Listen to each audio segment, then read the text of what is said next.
What's going on, my fellow wealth creators? Matty Ice here. All right, we're going to have fun in this video. We are going to go through a couple of videos on this YouTube channel that I found and talking about index universal life insurance. And I don't know how this stuff is legal, how they're able to promote this, promote IUL like this. This guy is literally saying right in the video, I'm going to play the videos for you here in a minute.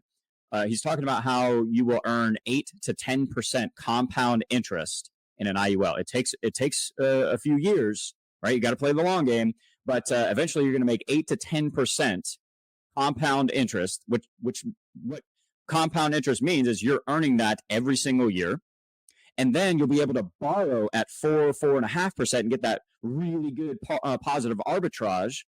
And what he's talking about there is a participating index loan, which we're going to talk about the incredible amount of risk involved with that.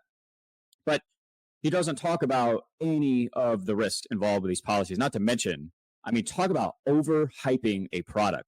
Bro, are you serious? 8 to 10% compound interest.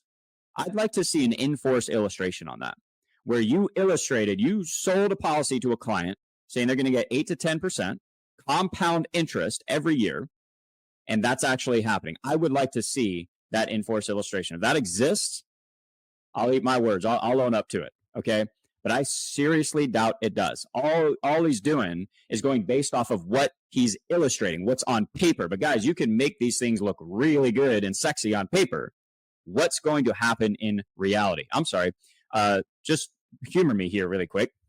When has the stock market ever gone up every single year by 8 to 10%? I don't care what the average is. Okay, average rate of return is very misleading. It overstates gains, understates losses. Okay, I have a whole other video on that. But especially when you have with IUL, you have a cap on what you're able to make. Okay, so that's going to limit, like when the stock market goes up 25% and you have a 10% cap, you're only able to get that 10%, right? And actually, that's a gross number too. That's not net either, because these agents conveniently leave out the fact that that 8 to 10% is a gross number, even if that were to happen, which it's never going to happen. But let's say it did, okay? There's still cost of insurance, there's fees, etc., right? So, which all makes an impact on your policy, especially if you have a 0 year. What happens when the market goes down and you have that 0 as your hero year? Well, your cash value still goes backwards. You lose money in your IUL because there's still costs associated with the policy that you have to pay. That's not being covered by the interest crediting because you had a 0 year that year. So you can and will lose money in an IUL. Your cash value will go backwards. And that right there throws this right on its face, because that's not true uninterrupted compound growth. If you can lose money, if your account value can go backwards, you're not compounding. Every time you have a 0 or you go backwards, you are interrupting the compounding process, which costs thousands and thousands, tens of thousands, sometimes hundreds of thousands of dollars in lost opportunity cost over the long run. Okay. Now, listen, if you understand that and you still want to buy an IUL, go for it. I don't care. But telling people that they're going to earn 8 to 10% compound interest in an IUL just so you can make a sale, nope, not on my watch, dude. That is egregious. I cannot even believe that this stuff is permitted by their compliance department. I bet if they knew it, that this was is what was being marketed, they probably would not be okay with it. But let's go ahead and play the video, guys. Actually, I'm going to play a couple of videos because just again, the marketing tactics around trying to sell IUL, I think, is just ridiculous. It's the Wild West, guys. And I just want you to be careful. I want you to be educated. I want you to know how these products work, because I almost bought an IUL because of content like this. It sounds really good. It looks really good on paper, but they never, ever tell you about all the things that can go wrong with it, which is one of the main reasons I started this channel. I almost dumped a lot of money into an IUL. I was this close. And then I finally found content that talked about the other side of the story, that shared the other side of the story and all the things that can go wrong.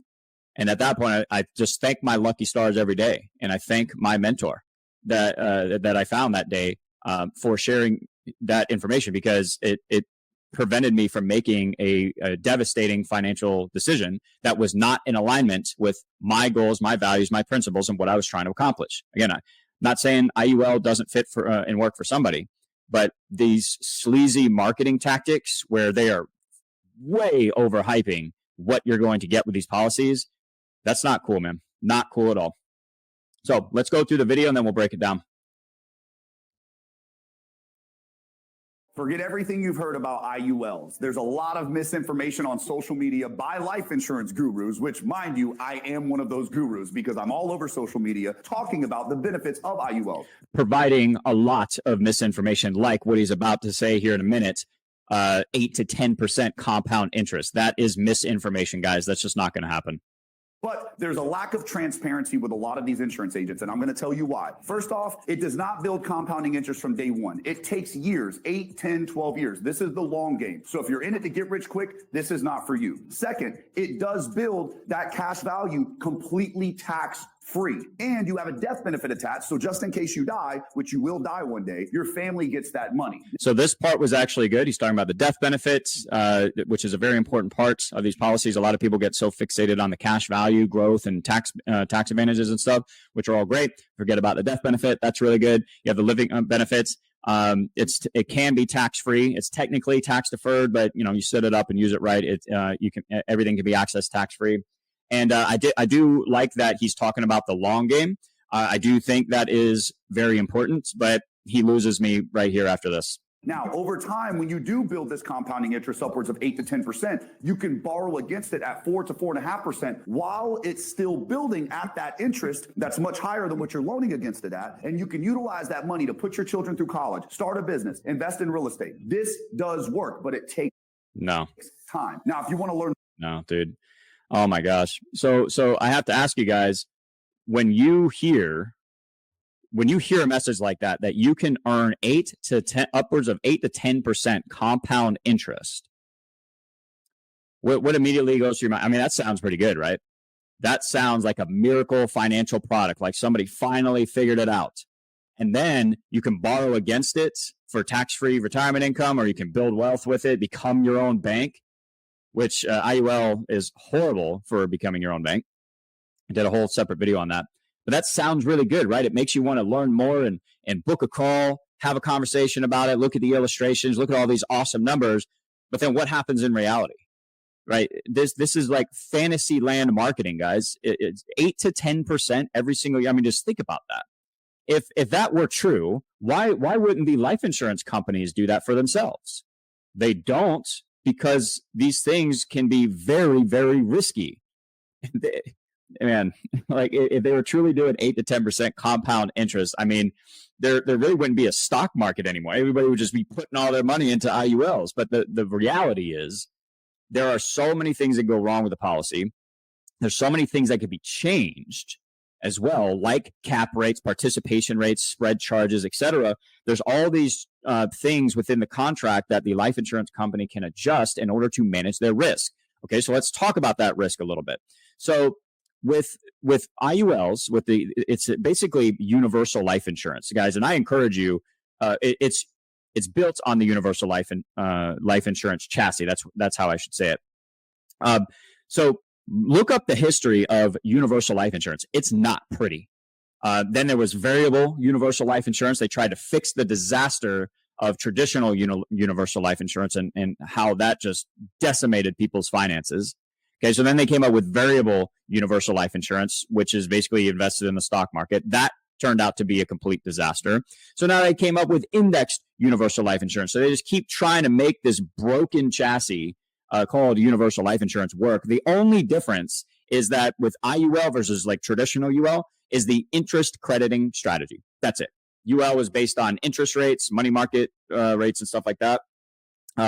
Index universal life uses a call option strategy to invest in the market. So you're not actually invested in the market, but you're basically purchasing call options on whatever index that you want to follow. Usually it's the S&P 500. They also have these really crappy, scammy proprietary indexes where they say you can get.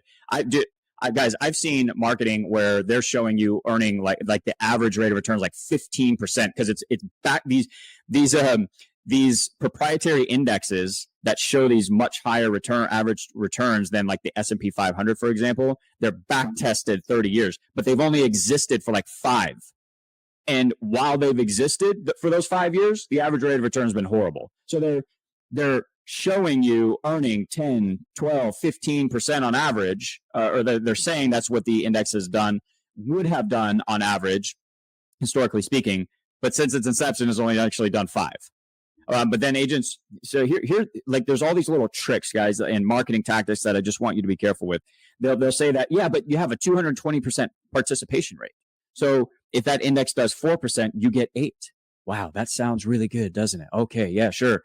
So is that participation rate guaranteed, or can that change? Oh, that's right, it can change, and it's still like doesn't make any sense why, at least to me, why you would bet your financial future on an index that was made 5 years ago. That's ridiculous. Okay, and then they have like all these multipliers and stuff like that. But see, here's the thing. Here's the other thing that happens with a lot of IUL companies, not all of them, but they will promote a really, like they'll come out with a new type of upgraded IUL, right? With a really sexy cap rate. Maybe it's at 12%, 10%, I don't know, whatever. All right. But then once you get the policy, a couple years goes by, in order to manage that risk, they start lowering the cap rate to 8% and then 7%. Like this has happened so many times. Again, not every company. All right. And this is what I always say too. Like if you're going to do an IUL, make sure you're working with the right agents that's not overhyping it. If you guys want, like I have a couple of IUL agents, even though I can't stand IUL for the most part. I do know some agents that do it really well, understand what they're doing, but 8 to 10% compound growth, that's just absolutely ridiculous. And so it's like I said earlier, it's really the Wild West with these products. And you have to be very, very careful, guys, especially with this kind of stuff. It sounds really good. It gets you excited.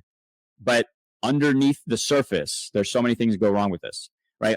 Part of managing the risk with these with this indexing strategy is these call options. So here's the problem: is there is a cost of call options, and you have the options budget, which comes from the general account, the general fund of the life insurance company, and that can fluctuate massively, right? Options can be they're very, very volatile. What do you call it? Financial vehicle, right? And so they take these call options, they buy it on something like the S&P 500, whatever. And but the problem is you have options budget, which can fluctuate based on interest rates and the performance of the general fund. You have the cost of call options, which can fluctuate based on volatility in the market.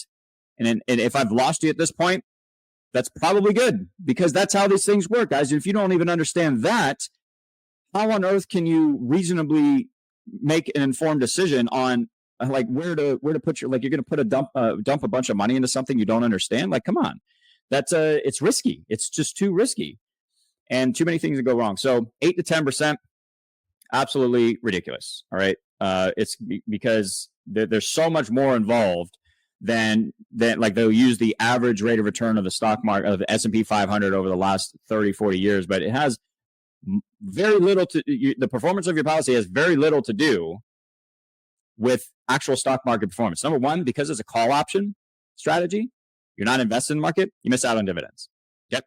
Which accounts for about 2% of the growth. When you see those average rates of return for the stock market, about 2% of that is dividends. You don't have any exposure to that whatsoever. That's number one. All right, number two, again, because there's a call options budget and a call options cost, that is going to have a massive impact on what your cap and participation rates are, your spread charges, et cetera. All these things that can be changed so that the life insurance company can manage their risk with this strategy.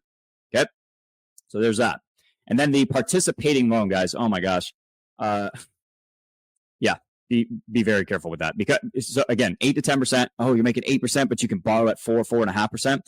He's talking about the participating index loan, which basically allows you to take a policy loan against your IUL and not interrupt the cash value growth of the money that you withdrew, because you're borrowing the life insurance company's money. Your money is still on the policy, earning whatever interest credit that you're going to get. Okay, great. The problem with that is, especially if you're using it for tax-free retirement income, later on down the road. So when you're taking those policy loans, obviously you're not paying them back, right? Because you're creating retirement income, all right? Usually you're not going to anyways. That's the idea. So what he's saying is that you can borrow at 4.5% because you're going to earn 8 to 10% every single year. The problem is the stock market doesn't go up every single year. So what happens if you've been taking $50,000 of income in the form of a policy loan? Let's say you've been doing it for 5 years. Okay. So you have a $250,000 loan balance. Actually, it'd be more than that because the interest on that loan compounds against you. Okay. What happens when you have a 0 year? You don't get any interest credit. You don't get that 8 to 10% that year. And now you have 4.5% interest due on a $250,000 loan. What happens? Where do you think that comes from? It comes from your cash value, guys. And the bigger that loan gets, the more risk there is to lapsing the policy. And you can see it right on the illustrations, guys. Make sure that when, like, if you are going to take a look at this and they run an illustration showing the income, the policy loans, because there's other, what do you call it? Other parts of the, I'm blanking on the word right now. there's disclaimers. Thank you. Just hit me. There's other disclaimers that come up talking about the fact that the policy loan, those policy loans can inject a lot of risk into that policy. So be very careful, guys. I want to play one more video and then we'll wrap it up because I just think this is, it's sad because I really like this guy. I've seen him before. I've seen his videos where he's selling, I think it's the window cleaner and stuff. Absolutely hilarious. He is just brilliant. But it's sad to see that, this is what's being promoted now. So yeah, it is what it is. Hey, I just ran into a midget yesterday and he said life is short. Speaking of life is short, we are just like milk because we all got an expiration date. Speaking of expiration date, if you don't got no life insurance, you was missing out like Shaq at the free throw line. My brother Eric. Now, he is right. If you don't have life insurance, you should probably get some life insurance. In my opinion, you just shouldn't get an indexed universal life insurance policy. But life insurance is great. You absolutely have to have that.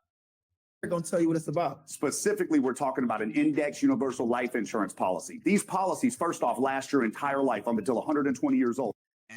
Wrong. They're illustrated that way. They're supposed to. This is also another very misleading aspect of index universal life insurance. It's promoted as this permanent life insurance policy. And again, if you work with the right person, you set it up right, you don't over leverage it, etc., can it be there your entire life? Absolutely.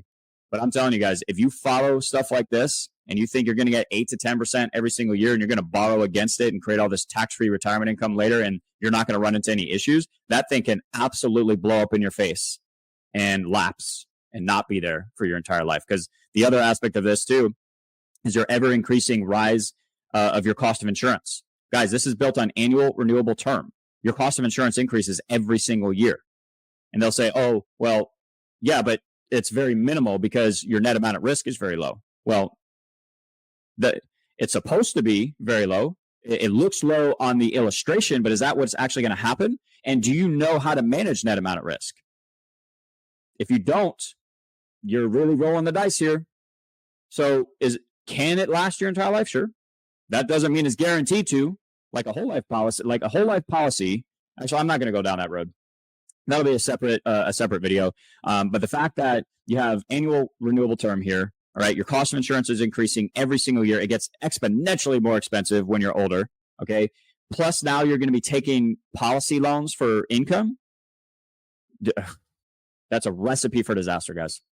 Second, they build tax-free capital gains, upwards of 7, 8, even 9% interest. Third, they have living benefits such as cancer, heart attack, and stroke. And unlike an IRA, it has zero cap. You can continue to overfund it and build that cash value for the rest of your life and eventually use it as a retirement account. You don't want to use it for a retirement account. Not the way he's talking about anyways with the participating loans.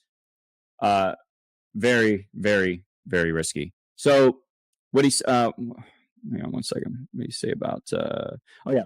So now he's saying 7, 8, even 9%. So he said in the previous video 8 to 10%. Now it's 7 to 9%. Which one is it? I don't know. Maybe it depends on the IUL, the company that you work with. I don't know. It's just all over the place. They just throw these numbers out like it means nothing. just to make it sound really good. Even still, like 8 to 9%. Like, I mean, can you do that in any given year? Sure. I'm not saying that's not possible, but 8 to 10%, 7 to 9% compound growth every single year, not going to happen. And then, what else do you say here? Eventually, yeah, becoming your own bank. Nah, like, there's no cap on funding it. That's not true. You have a lot more flexibility funding a life insurance policy, probably a lot more than a tax qualified plan, but it's going to be based on your income. And then once you set the policy up, I mean, there is more flexibility with universal life as far as the death benefit. Again, it just comes down to design, but you are limited. The life insurance company is only going to give you so much life insurance and death benefit. They're only going to approve you so much. And a lot of that is based on your income, net worth, et cetera. So there is a cap to it. There is more flexibility, but just be aware of that. So anyways, guys, I wanted to do this video because I can't stand content like that. Like what this guy is talking about. It's so misleading. And I'm sorry, if you have to overhype a product like this, 8 to 10% compound growth, tax-free, and then you could borrow against it at 4.5% and never have any problems. Like, if you book a call with someone like this and that's what they're saying, ask them what can go wrong with this. What's the worst case scenario here? And see what they say. So anyways, guys, I'll go ahead and wrap up there. Check out the links in the description. I'm going to have additional training and just things that you want to be aware of about IUL. I did a video as well about the 5 questions that I recommend asking you asking your IUL agent, just to see how they respond, what they say, and then see if IUL really makes sense for you. One of the bigger ones is if I can get upside potential, downside protection in the market with a whole life policy, why would I buy an IUL? Because you can do that, guys. There is an option, an indexing option rider on, there's 2 companies that offer it right now that I'm aware of. And so if that upside potential, downside protection in the market, the tax deferred and tax-free growth, whatever is appealing to you, you can do that in a whole life policy while avoiding all the issues with IUL. So just keep that in mind. Anyways, I hope this was helpful. Love to hear your feedback. I'm sure I'm going to get some pretty interesting stuff about this one. So drop some comments down below. Love the conversation, and I hope you guys are crushing it. I will talk to you in the next one. Cheers, success. Matty S is out.